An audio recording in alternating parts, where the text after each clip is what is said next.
Viper.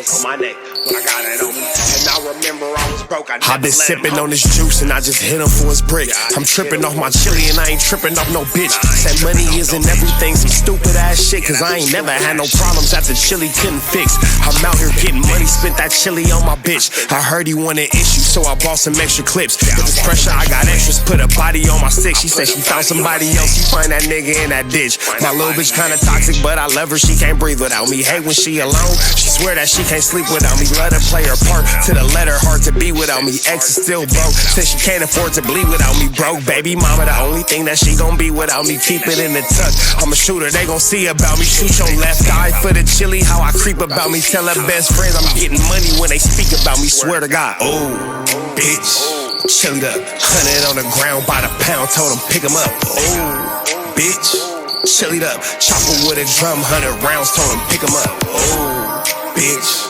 chilled up, 100 on the ground by the pound, told him pick him up. Oh, bitch, chilled up, chopper with a drum, 100 rounds, told him pick him up. Now I've been gone for a minute, let me remind that nigga. It's Mr. 40 to your fade and push your line back, nigga. Got his loner where he sleep, ain't hard to find that nigga. Or he a NASCAR fan, a Glock could dry that nigga. Got the lows for the cheap, put them hoes on the street. You acting bold on IG, well I crash and repeat. Don't let that bitch hype you up, I leave you cold in the street. K lift the nigga up, so I'll blow it at his feet. Put a body on my bitch and my switch like they best friends. Call of Duty guns ain't got no FNs. They say be the bigger person, some shit I can't let live. Headshots to change your mind, ain't thinking about no best shit. My whip from overseas, my weed is domestic. Beat a nigga like a bitch, like I'm trying to go domestic. The guns don't test it, write the name, you got that message. Bring that drama where you live, it's like the young and the restless. Swear to God, oh, bitch, chilled up, 100 on the ground by the pound, told him pick him up. Oh, bitch, chilled up, chopper with a drum, 100 rounds, told him pick him up.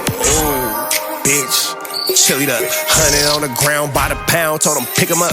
Oh, bitch, chilled up, chopper with a drum, 100 rounds, told him pick him up. Oh, Hoes on the street, acting bold on IG. I crash and repeat, nigga. 60 bands on my neck when I got it on me, and I remember I was broke. I never let him, homie. make sure y'all shop richtraphouse.com. Make sure y'all get into richtraphouse.com. Get some of this good Words Are Hard merchandise, man. We got hats, we got shirts, we got hoodies, and we got the Virgin Mary In Jesus' Name I Pray collection. You see, got the good angels on the side, man. You see, good angels on the side.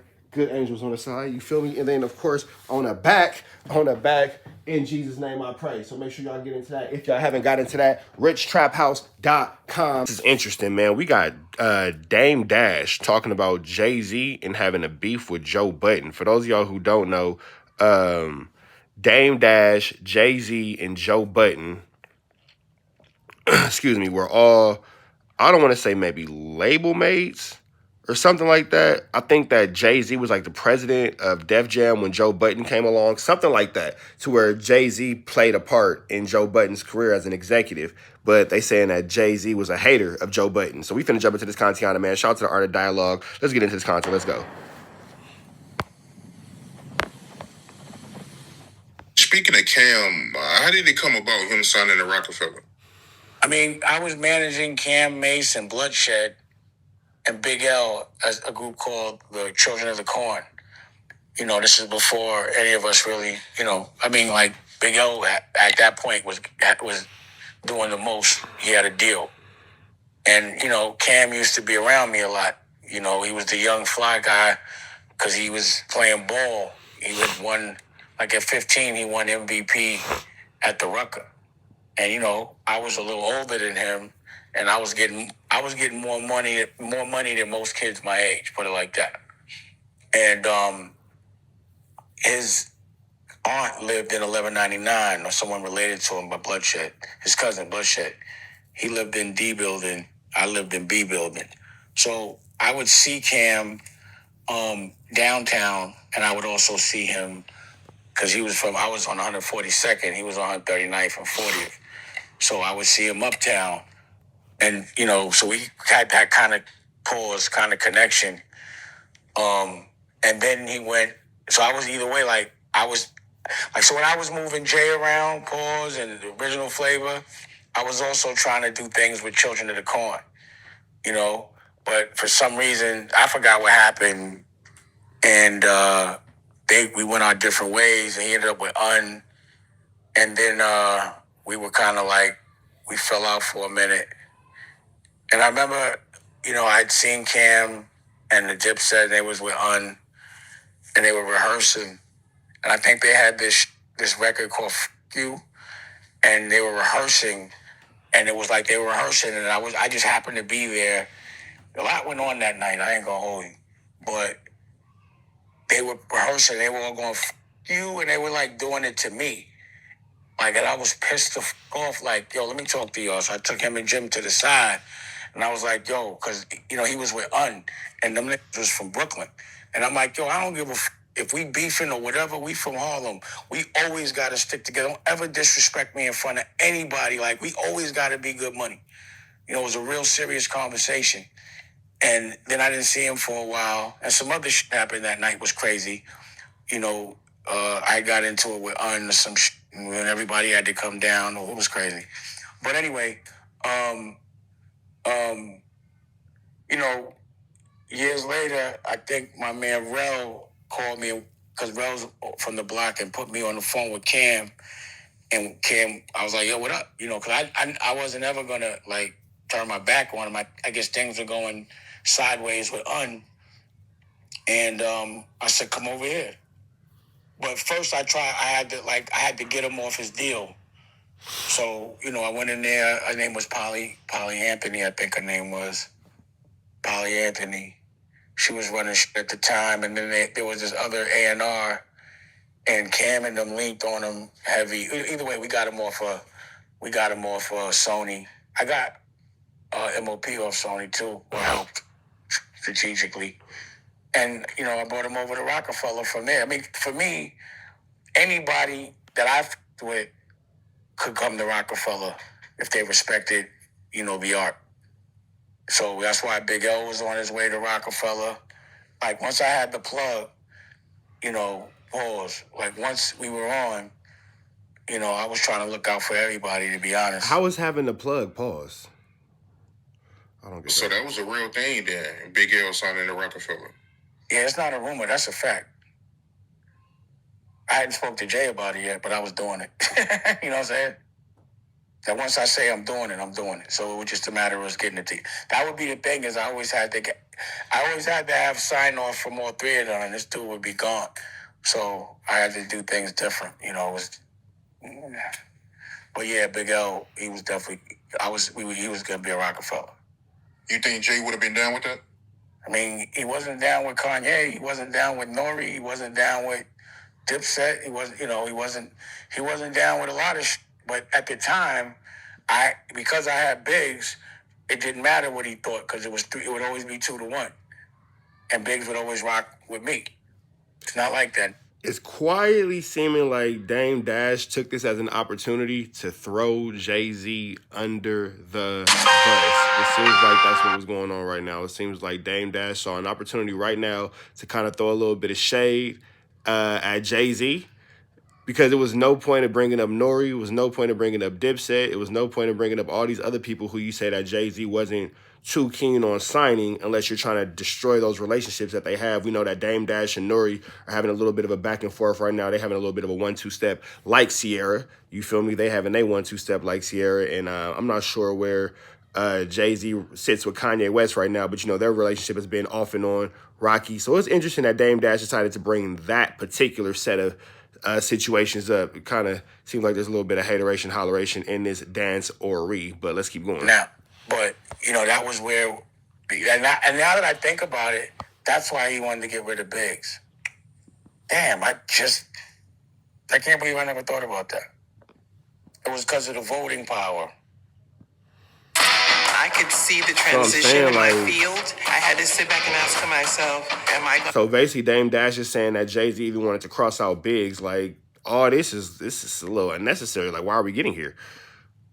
In all these years, I never thought about that. Damn. That's why he wanted to get rid of Big. You think Big L signing with y'all would have took him to the next level? anyone that signed to Roc-A-Fella went to that next level.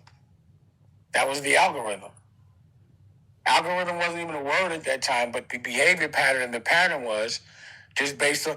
I had too many. Yeah, there's no way because I had the thing is when my block is clicking, I let people put their work on my block, and our block was clicking.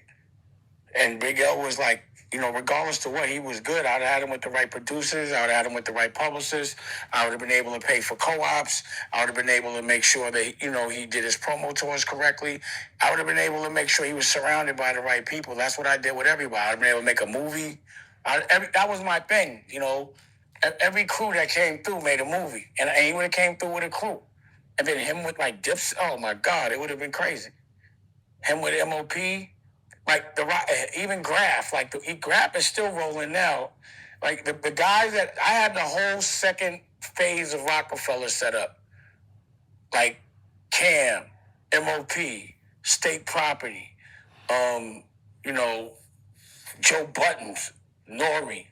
I had all of that set up. Like Roc-A-Fella wasn't going nowhere.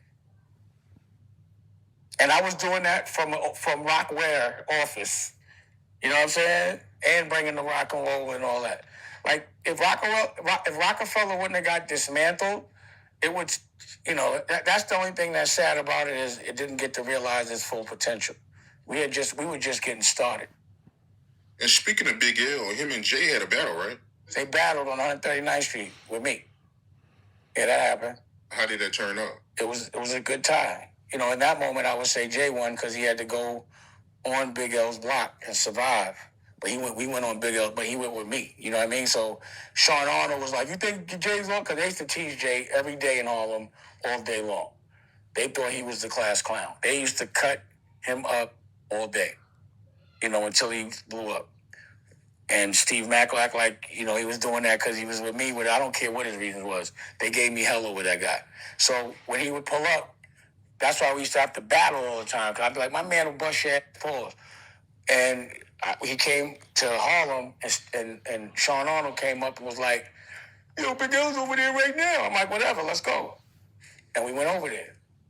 But again, it wasn't ever like a tough thing because we were all family. That was really my neighborhood. Even though I was from 1199, I still consider dudes over there family. Yeah, I seen something online about how Joe Budden, he never got a Roc-A-Fella chain. I had no idea he was on Roc-A-Fella. Yeah, because, I wasn't allowed to do my big one, pause. But he didn't put out an album with us. So to get a Roc-A-Fella chain... Damn, I didn't even know that Joe Budden was on Roc-A-Fella. That explains so much why Joe Budden do not like Jay-Z. All right, now we're getting somewhere. Let's get into this. Put out an album. So once you put out an album, that's when I would give you a chain. Like I wouldn't give you a chain. Sparks and Oskino never got chains either because they never put an album out. Big Face was telling me Sparks had brought that up the other day. Yeah, I heard Jay, he didn't want to sign off on Joe album. He didn't want no parts of that shit. What was his issue with him? What was his issue with everybody, bro? He always had an issue. I don't know. Jay was retiring since Reasonable Doubt.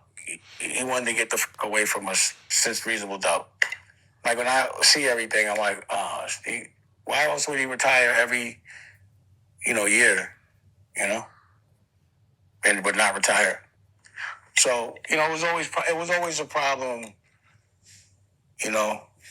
with anything that kind of like had the potential to be another anchor for us so we didn't have to depend on him.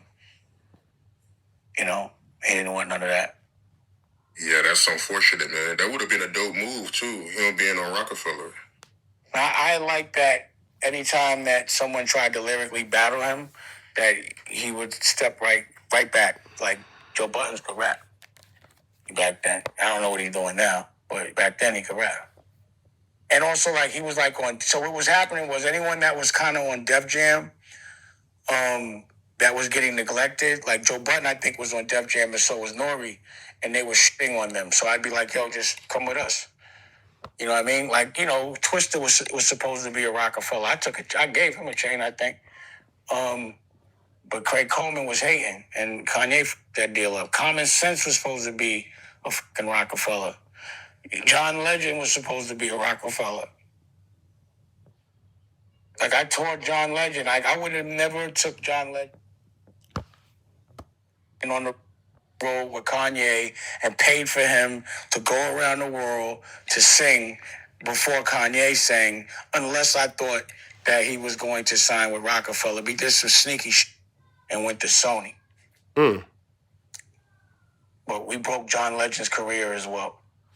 That's true, because John Legend was all over everything with Kanye West and Mos Def, Talib Kweli, and Freeway. That's very true.